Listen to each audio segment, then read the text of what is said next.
What up, Laker Nation? It's your boy Dtlf back with another pregame live stream. Um, Welcome back to the channel, Laker family.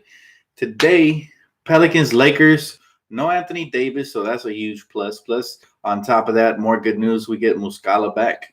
There is some, however, better news concerning the Lakers moving forward. Is that Lonzo Ball might be out for an extended period of time with what they're calling a bone bruise. So upon further evaluation, they found that not only does he have the ankle injury that's nagging him, but Lonzo also has a bone bruise that is going to keep him out, keep him on the sideline for a little bit longer. So that's the bad news of the day. Lonzo's still not anywhere near return. So that's a problem, guys, because we're going to need him back for that final playoff push. But tonight, Anthony Davis is sitting, according to them, off of a back-to-back. They don't want to play him. Of course, we know they're tanking. So tonight should be a victory, but let's not count our blessings before, we're able to complete the win. So, hey, what's up? What's up, everybody? So pretty much Lakers need to put their head down. Again, every game needs to be treated like a Game 7. I don't care who's on the court. I don't care if they have Jahlil Okafor starting or, Drew Holiday at center. It doesn't matter. Bottom line is we got to come out, man. And, we got to, like my boy right here said, Breezy, we got to keep the train rolling. So at the end of the day, Lakers get Muscala back. We have pretty much almost a full healthy roster. And the thing is, hopefully we get Lonzo sooner rather than later because we're going to need him. But, again, that is the bad news. Lonzo's going to be out for a little bit longer with that bone bruise. For those of you that are just joining me right now, he has a bone bruise. So at the end of the day, man, he's not gonna be hooping anytime soon. Let's see how much time it's gonna take him, though. Obviously, he's gonna go over the 6-week timetable that was originally put for him. But I'm curious to see if he's gonna come back. 10 games before the playoffs, 15, 5. So just to get that rhythm back, and that way we can insert him into the rotation again. But it is good that we have Muscala. Hopefully, Reggie Bullock repeats his performance that he did last game. We're going to need his shooting. And LeBron goes playoff mode again with Brandon Ingram, hopefully having a good game as well as Kuz and everybody else. But, yeah, guys, all in all, tonight should be a victory. We know Julius Randle's looking to give it to us because we did end up basically cutting him from the roster to add LeBron James. He didn't want any part of any – I guess he didn't want to come off the bench. He wanted more playing time to earn himself a bigger contract. So we know that he's going to be looking to he always looks to kill us every time he faces the Lakers. Every ex-Laker always looks to kill us. So for this game, my key of the game is going to be, of course, try to limit Drew Holiday off of the pick and roll. He's very good at making you pay if you switch, if you don't rotate, if you go under screens, whatever. And number 2 is going to be Julius Randle. Let's make sure he doesn't have a career high on us for sure, because he's very capable when he plays motivated. We've seen him ball out before. So by no regards do I think this is going to be an easy win unless the Lakers strap up and come out and handle business from the get. But we're still going to need LeBron in playoff mode every game from here on out. We're going to need Kuz, Josh Hart, everybody from A to Z. They got to step up, man, and we can't take any days off. We can't afford to lose any games because, for example, the Clippers are still keeping pace. They won yesterday versus Memphis, and even though the Kings lost, they play again today. So hopefully they lose again today, and we continue winning and continue, moving up in the playoff rankings. So that's absolutely my keys to the game. Pick and roll with Drew Holiday. We got to make sure we limit him off of screens, make sure that we go over the screens on him because he could shoot, or he could put you in a bind like Chris Paul did the last game and just pull up from the elbow or whatever. And the second one is Drew Holiday. So other than that, if we can do that, I foresee a victory. But again, we can't count anything. We can't count our chickens before they hatch. We got to make sure that we come out with a puncher's chance and just swing for the fences every single game. Treat every game like it's a Game 7. That should be the mentality. That's what I would install if I'm the coaching staff on the players. And our defense needs to improve. I mentioned this in the last game, guys. The defense was a bit off last game, and we just got lucky. We strapped down in the end, and the refs, they weren't calling all the little ticky-tack fouls that they normally call on James Harden. Matter of fact, they went against him. Funny thing, if you guys didn't hear, Chris Paul and James Harden went to complain to the league right after the game, which resulted in a James Harden $25,000 fine for criticizing the refs after the game. So I am happy that these divas, these crybabies, didn't get what they wanted at the end of the day, and they got a taste of their own medicine because they're the ones that are always flopping and everything. So I like the fact that we got them in foul trouble, won the game, and I'm excited to see if this continues from the officiating. If they continue officiating more like playoff mode style basketball, I would love that. So thanks, King Mamba. Appreciate you. But I'll take any questions, man. What you guys got? No, Lonzo's not playing. Yes, Muscala's back. Any questions you guys have other than that, I'm here for it. I'm a little late to the stream, but I got you guys regardless. A little early tip off today, if you guys haven't heard, 4 Pacific time. So we're going to start in a couple of minutes. So hopefully we get this victory. What's up, Angel? What's up, everybody? Thanks, guys. Thanks. Yeah, I love this shirt. My girl got it from me, so shout out to her. Who guards Julius Randle? It has to be done by committee because we're playing positionless basketball, but we switch everything.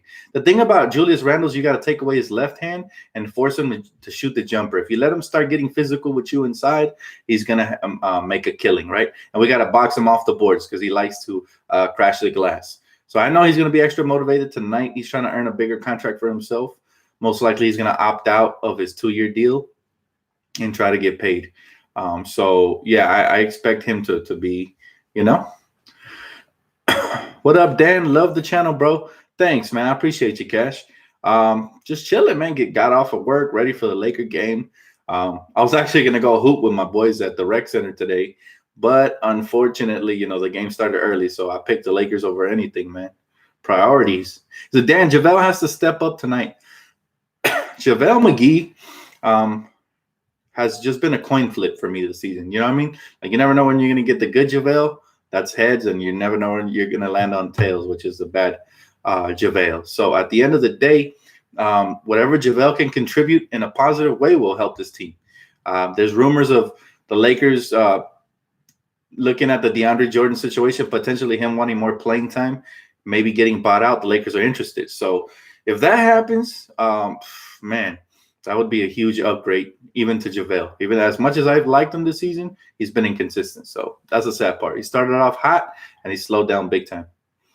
He said, what would your reaction be if we lost this game? I'd be pretty upset. There's no excuses. We can't lose. I don't care how bad the officiating is, all that stuff, Hey, thanks, man. I appreciate the compliments. Thank you, guys, man.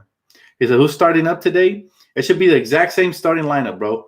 So hopefully we come out victorious. What about Melo? That's a hard pass for me. I'm going to pass on Melo. I feel like we got plenty of perimeter players that have the potential of knocking down shots and slashing. And I think another big, since we got rid of Zubats, unfortunately, I think DeAndre would be perfect. Thanks, JR. I appreciate you, bro. He said, Dan, I hope we can get back Randall, a.k.a. the Black Hulk. I like that. You know what? I wouldn't be opposed to it, but I just don't foresee him coming back anytime soon. Melo sucks, man. Can you guys forget of him? I'm not going to go that far as to trash him. I do believe that he didn't adjust this game late in his career, so that's what impacted him. But, you never know. If they do add him to the team, maybe LeBron and him could work well together, but I hope not still. He said, Dan, if we don't sign anyone by March 1st, they can't be on the playoff roster. I understand that, but the Lakers are going to make sure that we get the absolute best player available that's interested in coming here. So he said, Dan, did you see Kuz and Braun fighting? No, absolutely not. I'm sure whatever that was, they're probably just joking around. I don't know. I haven't really, again, just got off of work not too long ago. Basically just read the news and got on board with you guys. He said, I love early games because I'm on the East Coast. Yeah, early games are great for the East Coast, but for us, for the West Coast, people that reside in LA and Cali, they're kind of not that great because we come out of work and we don't have a lot of time to do a lot of stuff, and some people are still at work. So, but yeah, I feel you, man. Shout out to the East Coast. Stay ready. He said, I hope the Lakers play like they did against Houston. Yo, I agree, Kelly. Let's hope that they come out with the same intensity that they did in the second half. They should not be starting games as slow as they did though in Houston. Versus Houston, So hopefully they come out with a quicker sense of urgency and make sure that we try to take control of this game early on. And don't give the Pelicans a puncher's chance to believe they can beat us. Because once a team believes, then all of a sudden they're playing like the Golden State Warriors, knocking down all kinds of crazy shots. So we got to make sure that we put them down fast, quick, and early. He's an East Coast Lakers fan here since 1999. That's what's up, man. I appreciate the passion, man. By the way, I heard your rapping stuff, man, on Instagram. So shout out to you for that. You got bars, my boy.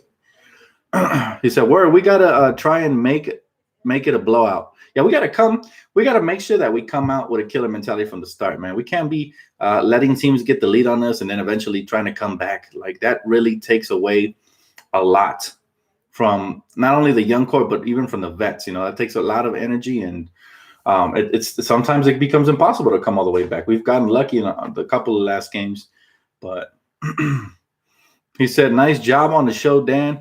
Now we got to start our run. How many games you think out of the next 24? If we can win a cool 15 out of the next 24, I can almost all but guarantee playoffs. But I would love for the Lakers to try for all 24 of them. That's just the mentality you have to have. Losing from this point on is not acceptable. I don't care to who. I don't care what. Whoever's in our way, we got to take them out. Like it's like a 7-game series. Like it's game 7, right? But, you know, for sure, the fact that Anthony Davis is in playing time is definitely going to help the cause. But we can't rest on that. We can't come out on nonchalant and like pretty much confide in the fact that he's not playing, that they're going to, you know, bend over backwards and just take the L. Nah, definitely not. Every team comes out here and plays with a lot of pride. It is the NBA. As you saw, we've gotten beat by the Atlanta Hawks, the New York Knicks, and some of the tanking teams in the league. So that tells you you can never relax. Then I think we should consider Marcin Gortat. He's a big body down, and he's pretty good on D. I don't mind Gortat, but I still prefer DeAndre. But I feel you. At this point, any help in the paint will be crucial for us moving forward, especially. Thanks, Donnell. I appreciate it, bro. I actually got some new posters. I got one with Kuz, Lonzo, Brandon Ingram, and Braun, but I just haven't put it up yet. No posters fit back there anyways. So I'm going to have to find another spot. He said, Dan, how so lucky we pick up Kuzma? I can't believe he is in any trade talks. I feel you, brother. I absolutely feel you, but you got to understand that LeBron, when he came here, they promised him that we were going to compete now. And since we got off to a rocky start after he went down with injuries, everything was off the table at that point. But I think this young core, especially Kuz, Ingram, I think, and Lonzo, they're going to prove themselves in the playoffs if we get there. When we get there, I'll say that, because I believe we will get there. I think that once we get there, I think they're going to prove themselves, and maybe they're going to solidify themselves the future as the future of the Lakers, instead of, you know, continue to get thrown in trade rumors. Here's a little fun fact, though. Well, not that fun if you're a young core fan, but the young Lakers are still in jeopardy. Like there's a chance that their future is jeopardized with the Lakers. The last game when we played the Rockets, I don't know if you guys saw the sideline, but somebody sent me a tweet. And it showed Rich Paul sitting next to Anthony Davis's pops. So they're still trying to get AD over here. My preference would be to wait till 2020, but that doesn't sound very realistic. It still sounds like they might try to trade for Anthony Davis. Now, since Anthony Davis got injured, even if it was a fake injury or whatever, I feel like the Lakers should offer a lot less than what we offered if we do try to trade for him. But I still prefer that we keep Anthony Davis. Somebody just said it wasn't AD's dad. Again, it's not confirmed. Somebody sent it to me. I think it was it you, Toast? For sure, bro. But whether that was AD's dad or not, bottom line is I think that trade could still very well be on this summer. Now, I don't want it. I really don't want it. As much as I like Anthony Davis, I love our young core, and I think they're the future of LA. But we'll see what happens moving forward. I think Kuzma should not get included into any package. I also would say the same about Ingram. But obviously, if you're trying to trade for Anthony Davis, one of the two, if not both, is probably going to be included. So can we just keep the young core and add from there? That's all I request from Mr. Magic Johnson. Please, let's learn from this, move forward. And he said, we need Kingram and Kuzmania today. Absolutely. If Brandon can play like the young king he is, and if they both, when both Kuzma and Ingram show up, it is nearly impossible for the Lakers to lose because they're so dynamic. They can both get out in transition. They can both score in the half court. They both have pretty good slashing games. Ingram has a mid-range, and Kuz has a three-point game. Now, here's something I was talking to my family and friends about with the reason why Kuzma and Ingram haven't both been able to coexist during the same games and both ball out. This is my theory, and this is why I think Luke Walton took out Rajon Rondo from the starting lineup. So we know LeBron is ball dominant, right? He needs the ball in his hands to be successful. Ingram is the same way. He needs the ball in his hands to be successful. He's not an off-ball player. In my opinion, you can't have more than two ball-dominant players in the lineup, and that's why I think Rondo was taken out of the lineup, because now Bullock can play off a catch and shoot, and he doesn't really mess with the flow of the game. And that way LeBron and Ingram become the primary ball handlers. And then Kuzma's also a catch and shoot, right? And JaVale can catch and finish as well. So that's my theory about why, for the most part of the season, Kuzma and Ingram haven't both been able to coexist at the same time in many games. Bottom line is, when Rondo or Lonzo are out there, that's a third piece that needs the ball in their hands. So one of them is obviously going to catch the backseat. And most of the nights it's been either Brandon Ingram or Kuzma. But hopefully on a consistent basis, we get at least one of the two. And sometimes we get both. That would be awesome. But yeah, that's my theory, guys. What do you guys think about that? I think two ball dominant players is the max you can have in a starting lineup. And that's why Rondo was benched, even though I didn't agree with that. But now that I think about it, it's actually a good thing for Ingram and Kuz, because it gives them a shot to shine, right? I feel a big signing this summer, Dan. That would be dope. Dan, your thoughts on the Clippers owner saying he wants to he wants them to make the playoffs? Of course, he's got to say that. No owner is going to come out and tank on purpose. But the moves he made are not playoff. They're not moves you would make if you wanted to make the playoffs. They're actually trying to get that draft pick. Dan, why did the media didn't speak of Chris Paul trying to rip off LeBron's arm? I'll tell you why. Because Chris Paul is you guys remember what happened between Rondo and Chris Paul, right? Everybody gave Chris Paul the benefit of the doubt. Everybody was trashing Rondo. And that's just the way that unfortunately the NBA works. They have their favorites. Chris Paul's one of them, obviously, with he's the nice guy, right? Even though we know he's scum of the earth, he's dirty and he'll do anything that it takes to win, including try to injure one of our players.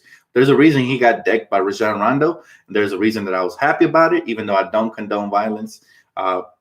He deserves it, man. Chris Paul's a little sneaky son of a gun, and at the end of the day, we see it because we're not fans of the Rockets, but the Rocket fans are blinded by their fandom. So, Dan, have you heard of Zach Randolph rumors seen in Laker joggers? I don't see why we would add Zebo. He's kind of old and he doesn't play defense, so I don't know. Hey, Dtlf and fam, the future looks bright for LA, as it always was and will be. Absolutely, T. Good to see you. You know what? The Lakers just need to take it one game at a time, but we got to make sure we win every single game that we can. How are you, Dan? What's up? Hey, what's up, Matt? I'm doing good, bro. Blessed, got off of work, ready for this game. Let's get this victory, baby. Let's get it. Look, man, tonight and every other night is going to be crucial. Now, we see the Pelicans, I think, 3 more times, including tonight, for the rest of the season. And I think all 3 times are going to happen by the end of this week. By Sunday, I think we have already played them 3 times. Now, I want to count 3 victories there, but I'm not going to go ahead and we've had a lot of letdown games. So we got to make sure that we execute. I'm not going to get all cocky and confident and guarantee any wins. Bottom line. At the end of the day, though, the Lakers have to win these games, man. They're all must wins. Each and every single one of them. And I hope that they come out ready to play. What up, Laker girl? I hope they come out ready to play, Absolutely. Where's Carmelo Anthony at? Man, he's still a free agent. He should stay there for the rest of the season unless he's willing to buy into a role off the bench where he's pretty much he's a scorer but off the bench in limited minutes. That's what he needs to become if he wants to continue playing the NBA. If not, he's done. Hey, what's up? What's up? He said when Lonzo comes back, Bullock should start at shooting guard, in my opinion. That's a tough call. It's going to be up to Luke. I'm not going to dive too much into it, but I think it's all situational. If Bullock is still playing this good, then I see why not. I say you don't break it if it ain't. I'm sorry, you don't fix it if it ain't broke. So yeah, why not? And to me, it's all about wins. It's not about egos, none of that, right? But let's see what happens. He said 20 for 24 streak. Dan, what do you think? That would be amazing. If we can go on one of those type streaks, we might even get the 6th seed in the West, maybe more. So that would be insane. I don't put it out of the realm of possibility if LeBron is in quote unquote playoff mode, but we also need the rest of the role players to come up and do something major. Hopefully they're locked tonight, man, because again, we're going to take it one game at a time. So let's not overlook this game. Let's start with tonight. Things they got to do to succeed. Hit your free throws, limit turnovers, play some defense and some good one, starting from the beginning. Don't allow yourself to fall back down 19 and then try to come back. No, they got to be locked in and they got to be, for 48 minutes and more if they go to overtime. So those are the keys to winning tonight. And again, the pick and roll, we need a lot of work on that. Hopefully tonight they're communicating. Hopefully they're not lazy and they don't freeze up on the screens. I want to see some real intensity, man. I want to see us play with the same intensity we did in the fourth quarter, the last game, but for most of the game. If we can bottle that intensity for 48 minutes, at least, in spurts, but still, then we should win tonight and we should get a lot of victories towards the end of the season. All right, guys, that's going to wrap it up for me. Thank you guys so much for tuning in. Post game, I will be here. I can't wait. Hopefully, we're talking victory. But if you guys already haven't, please leave a comment, like, subscribe, and keep it locked right here. All things Lakers, man. Much love, Laker Nation.